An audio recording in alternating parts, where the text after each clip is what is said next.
আছি হোস্টেলে থাকার সময় হঠাৎ একটা টেলিগ্রামকে বাড়িতে গিয়ে দেখলাম একটা দুর্বৃত্ত হাতে আমার দিদি হয়েছে ধর্ষিতা আর আমার বাবা হয়েছে খুন।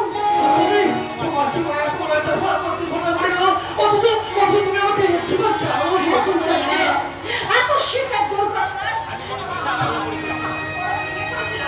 তাই হঠাৎ তোমাকে এই ঘটনাকে জানাতে পারিনি। আমার বাবা ছিলেন বড় পুলিশ অফিসার আর খেলাধুলায় যোগ্যতা আমার খুব ভালো ছিল।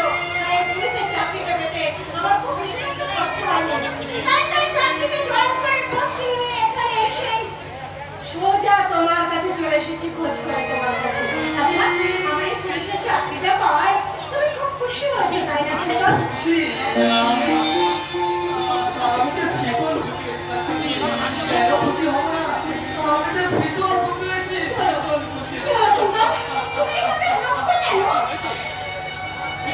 কিছু না, তবে আমি ভাবছি তোমার এই স্বপ্নের রাজপ্রাসাদের পাশে আমার এই ছোট্ট ঘরটা ঠিক মারা যেত।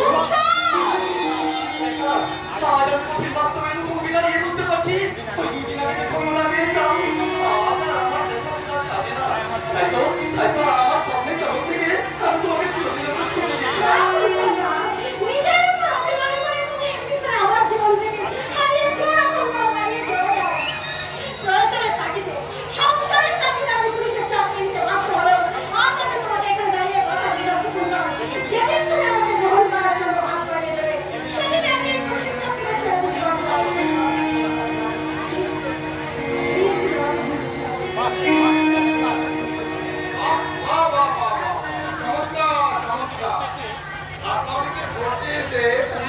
নিজেই আসলে সেজে ধরা দিল এমন। আরে বাবা এই সুন্দর মুখখানা কি এদেশে মানায়?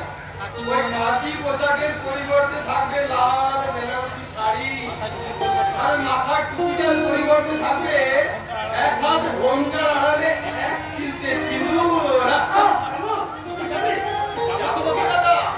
আমার সামনে থেকে তোমরা দুজনকে অ্যারেস্ট করলে আমি চেষ্টা করে ওখানে পর্যন্ত আমাদের চলে যাবো বলছো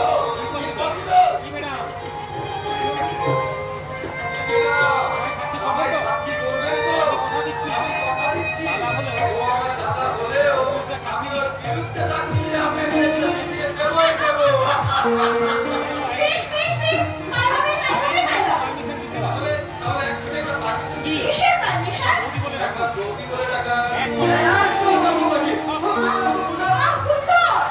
পারমিশন যখন পেয়ে গেছি এবার দিদিকে ডাকলে মামলাটাকে জমিয়ে দেবো।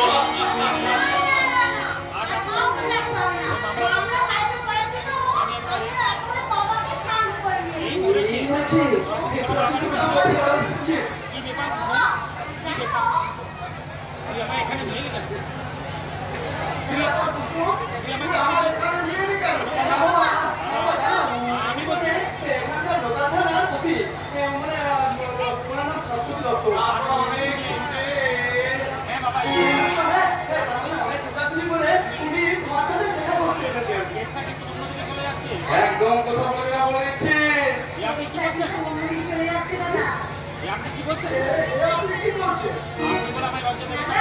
আপনি বলে আমায় লজ্জা দেবেন না কাকা বাবু? আমি কি কোনো ভুল করলাম?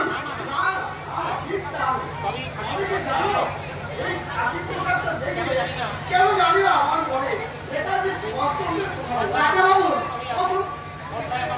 মাথাটা না কাকা বাবু তোমরা দেশের মান সম্মান আশা ভরসা রাষ্ট্র কিন্তু এমন সম্মান মাথায়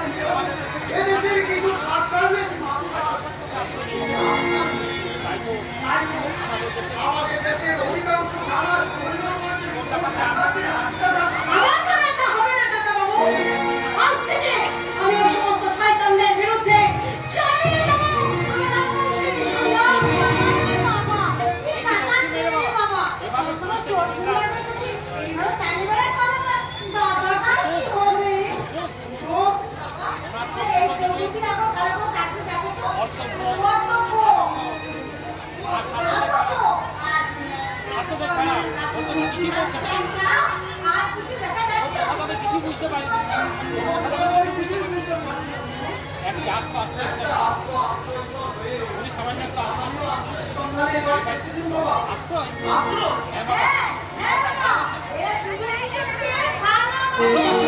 ভালো আছে সুন্দর এগুলো সত্যি